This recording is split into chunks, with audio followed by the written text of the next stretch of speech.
அன்பு செல்லமே, என் தங்கமே, உன்னுடைய எதிராளி மனதில் உன்னை பற்றி என்ன இருக்கிறது என்று நான் சொல்லவா? பல நாளாக உனக்கு இதை தெரிந்து கொள்ள வேண்டும் என்றுதானே ஆசை. நான் என்ன தவறு செய்தேன்? எதற்காக என்னை பழிவாங்க வேண்டும்? என் வாழ்க்கை வீணாக போக வேண்டும் என்று நினைக்கிறான்.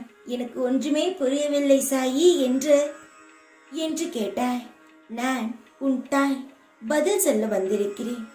என் தங்கமே, உன் எதிராளி மனதில் என்ன இருக்கிறது என்று அவன் நடந்து கொள்ளும் முறையிலேயே உனக்கு தெரிந்திருக்கும். அவன் நீ வாழும் வாழ்க்கை பொறுக்காமல் நீ வாழும் நிலையிலிருந்து உன்னை கீழே இறக்கிவிட வேண்டும் என்பதற்காக பல வேலையை அவன் செய்கிறான். அதுவும் உனக்கு தெரியும். அவன் ஏன் செய்கிறான் தெரியுமா? நீ வாழ்வது அவருக்கு பிடிக்கவில்லை. நீ எந்த தவறும் செய்யவில்லை. ஆனால் நீ வாழ்வது அவனுக்கு இடைஞ்சலாக உள்ளது. பயப்படுகிறான் உன்னை பார்த்து. அவனை விட நீ மேலே ஏறி உன் வாழ்க்கையில் நீ வாழ்ந்து காட்டி விடுவாயோ என்ற பயம்தான் இந்த பொறாமைக்கு கொண்டு வருகிறது. தங்கமே, அவன் நினைத்தால் என்ன? உன் வாழ்க்கையை தடுத்து நிறுத்த எவனாலும் முடியாது. ஏனென்றால் உன்னை சுற்றி என் சூலம் காத்து கொண்டு வருகிறது. உன்னுடைய பொறாமை அவனையே அழிக்கப் போகிறது என்று தெரியாமல் அவன் உன்னை பார்த்து பொறாமைப்பட்டு கொண்டு இருக்கிறான். அது அவனுக்கு தெரியாது.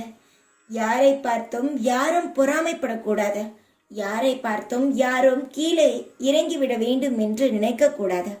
அவரவருடைய தகுதியில் அவரவர் வாழ்க்கையை வாழ்ந்துதான் காட்ட வேண்டுமே தவிர ஒருத்தவனை இறக்கி நம் மேலே ஏறிவிடலாம் என்று நினைக்க கூடாது. அந்த தெய்வத்திடம் வேண்டும் பொழுது கூட எனக்கு அவனை போல் வாழ்க்கை வேண்டும், இவளை போல் வாழ்க்கை வேண்டும் என்று சொல்லவே கூடாது. எனக்கு சரியான வாழ்க்கை வேண்டும் என்று தான் சொல்ல வேண்டும். ஆனால் உன்னுடைய எதிராளி நீ கீழே இறங்கி விட வேண்டும், அதை பார்த்து சந்தோஷப்பட வேண்டும் என்று நினைக்கிறான்.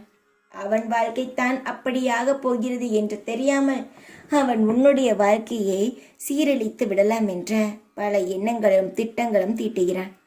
இதை பார்த்தெல்லாம் பயந்து விடாதே. யாருடைய வாழ்க்கையையும் யாரும் கெடுத்து விட முடியாது. தெய்வ சக்தியும் தெய்வ பலமும் இருந்தால் அவனை அந்த தெய்வம் காப்பாற்றும். உன்னை சுற்றி இந்த அம்மன் நான் இருக்கிறேன். என்னை விட உனக்கு பாதுகாப்பாக இருக்க யார் வேண்டாம்? உன்னை காவல் காத்த, உன்னை வழிநடத்தி உன்னுடைய வாழ்க்கையில் நீ பெரிய இடத்திற்கு செல்ல வேண்டும் என்று நான் திட்டம் தீட்டிக் கொண்டு இருக்கிறேன். என்னுடைய திட்டத்தை யாரும் தடுத்து நிறுத்த முடியாது. அதற்கான சக்தியும் இங்கு யாருக்கும் கிடையாது. நான் போட்ட திட்டம், நான் செய்ய போகும் செயல் வேலையும் நிச்சயமாக உன் வாழ்க்கையில் நிகழும். சந்தோஷமாக இரு. எந்த ஒரு விஷயத்தையும் பார்த்து பயந்து விடாதே. நான் இருக்கிறேன் எப்பொழுதும் உனக்கு துணையாக.